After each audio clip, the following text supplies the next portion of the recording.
Part पे आते हैं हम। बी पार्ट हमें कह रहा है calculate the electric field at a point on the axis of the dipole 1 metre away from the centre. देखो दूसरे पार्ट में आपसे पूछ रहा है, ये अगर आपका डाइपोल है -q + q, तो सेंटर से 1 मीटर की दूरी पर इसकी एक्सिस पर इलेक्ट्रिक फील्ड इंटेंसिटी क्या होगी।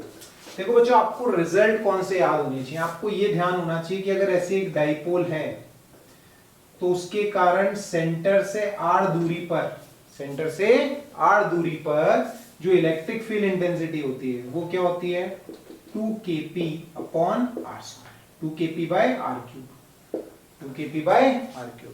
अगर ऐसे डाइपोल है और यहां पे पता करना है परपेंडिकुलर बाइसेक्टर पे r दूरी पर, तो इलेक्ट्रिक फील्ड इंटेंसिटी की डायरेक्शन ये वाली होती है और इसकी जो वैल्यू आती है वो आती है kp/r³। ये रिजल्ट आपको थोड़े ध्यान में रखने होंगे, ठीक है। चलिए तो देखो हमें इलेक्ट्रिक फील्ड इंटेंसिटी पता करनी है। बोलो क्या रिजल्ट लगा दूं मैं, यहां पे पूछिए हमसे इलेक्ट्रिक फील्ड इंटेंसिटी, तो क्या जाएगा 2k, k की वैल्यू 9 × 10⁹, p आपने निकाला 2 × 10⁻⁸, r³ मतलब 1 का क्यूब हो जाएगा बच्चों।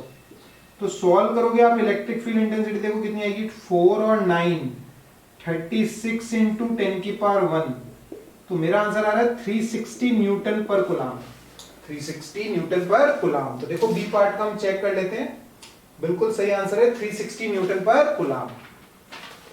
सी पार्ट में बच्चों आपसे ये पूछ रहा है, सी पार्ट में आपसे बोल रहा है calculate the electric field at a point on the perpendicular bisector of the dipole and 1 metre away from the centre. देखो यहां पूछ रहा है आपसे ऐसे, ये अगर आपका डाइपोल है तो यहां पे 1 मीटर की दूरी पर इलेक्ट्रिक फील्ड इंटेंसिटी ऐसे होगी। देखो डाइपोल मोमेंट के अपोजिट है ना। अब ये इलेक्ट्रिक फील्ड इंटेंसिटी होगी कितनी, निकाल लेते हैं। देखो डायरेक्ट रिजल्ट लगा देते हैं kp/r³, kp/r³। देखो कितना आएगा, k की वैल्यू 9 × 10⁹, p बच्चों आपने निकाला है 2 × 10⁻⁸, 2 × 10⁻⁸, r³ 1³ सॉल्व करेंगे बच्चों तो ये आ जाएगा आपका 180 न्यूटन पर कूलम। आंसर क्वेश्चन नंबर 71 के तीनों पार्ट्स, ठीक है। सिंपल सा सवाल। देखो और सवाल हम करते हैं, क्वेश्चन नंबर 72 पे आते हैं हम। क्वेश्चन नंबर 72 देखिए, आपको कह रहा है 3 charges are arranged on the vertices of an equilateral triangle as shown in figure, find the dipole moment of the combination। इस कॉम्बिनेशन का डाइपोल मोमेंट क्या होगा, ध्यान से समझो, आसान सा सवाल है। -q 2q और -q, दूरी कितनी दे रखी है, d दे रखी है, इक्विलैटरल ट्रायंगल के 3 वर्टिसेस पे सिचुएटेड है। देखो इसको मैं कैसे बना लेता हूं, देखो अब बात समझो, ऐसे लिखता हूं +q -q, ये वाली दूरी d है, वैसे ही यहां पे +q और ये -q, ये वाली दूरी भी क्या है, d है। तो इस +q और -q के कारण एक डाइपोल मोमेंट p ऐसे होगा और इस +q और -q के कारण एक डाइपोल मोमेंट p ऐसे होगा। ये वाला एंगल कितना होगा 60 डिग्री, ये वाला एंगल कितना होगा 60 डिग्री। और p की वैल्यू जो बच्चों होगी आपकी वो होगी q × d, p की वैल्यू क्या होगी q × d। अब इन दोनों के कारण नेट डाइपोल मोमेंट निकालना है। तो डाइपोल मोमेंट कैसी क्वांटिटी होती है, वेक्टर क्वांटिटी होती है। तो जो पी नेट आएगा बच्चों वो आपका ऐसे आएगा बीच में ऐसे, ये पी नेट। तो पी नेट की वैल्यू क्या लिखूंगा, बोलो पी नेट आ जाएगा √p² + p² 2ab cos 60। Solve करेंगे बच्चों, आंसर आएगा आपका √3p, मतलब √3 और p की वैल्यू आपके पास q × d, तो अपना आंसर आ जाएगा बच्चों √3qd। चेक कर लेते, देखो 72 का आंसर बिल्कुल सही है, √3qd, और डायरेक्शन किधर होगी, अलोंग द बाइसेक्टर, ऐसे रिजल्टेंट डाइपोल मोमेंट ऐसे आएगा p नेट, ऐसे कैलकुलेट कर लेंगे, ठीक है। चलिए और आगे बात करते हैं। देखो बिल्कुल और आसान सवाल है, देखो कुछ भी नहीं है, आपको फॉर्मूले याद होने चाहिए। क्वेश्चन नंबर 73 पे आओ।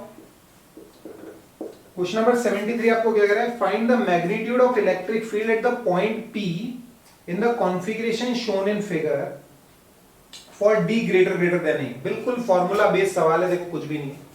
पहला पार्ट देखो, ऐसे एक Q चार्ज है, D दूरी पर पॉइंट है P, इलेक्ट्रिक फील्ड इंटेंसिटी पूछ रहा है, तो क्या हो जाएगी इस केस में, सिंपल, पॉइंट चार्ज के कारण KQ/D²।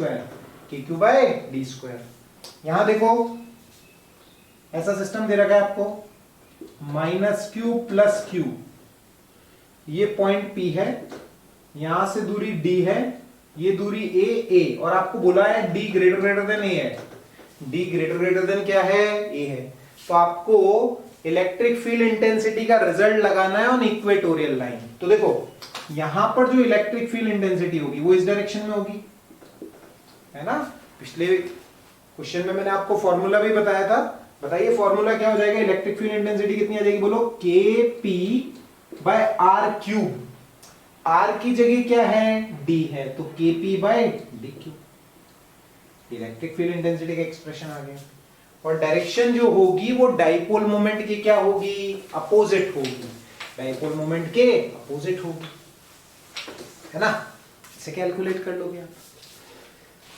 अगला पार्ट देखते हैं, देखो इस तरह का सिस्टम दे रखा है आपको, -Q + Q, और वैसे ही ये भी +Q, यहां पूछ रहा है D दूरी पर, ये पॉइंट है P। इस -Q और +Q के कारण इलेक्ट्रिक फील्ड इंटेंसिटी E ऐसे होगी, E की वैल्यू हमने निकाली KP/D³, और ये जो आपका +Q है, इसके कारण जो इलेक्ट्रिक फील्ड होगी यहां पर वो ऐसे होगी, E1 की वैल्यू बच्चों होगी KQ/DQ, है ना। सॉल्व कर लीजिए, यहां पर जो नेट इलेक्ट्रिक फील्ड इंटेंसिटी आनी है बच्चों अपनी E net, उसकी वैल्यू होगी √E² + E1², ये हमारी नेट इलेक्ट्रिक फील्ड इंटेंसिटी बनेगी। सॉल्व कर लेते हैं, देखो क्या आएगा, देखो E की वैल्यू कितनी है हमारे पास, KP/DQ। देखिए क्या करते हैं, E net के लिए क्या आएगा, K/DQ बाहर आ जाएगा, अंदर आ जाएगा हमारे पास में P² है ना, P², ये आएगा हमारे पास, E1 की वैल्यू मैंने गलत लिख दी, KP/D² होगी ये, KP/D²।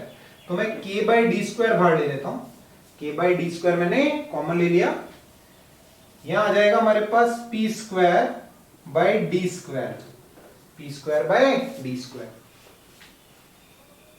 सॉरी, हाँ सही है, P²/D²।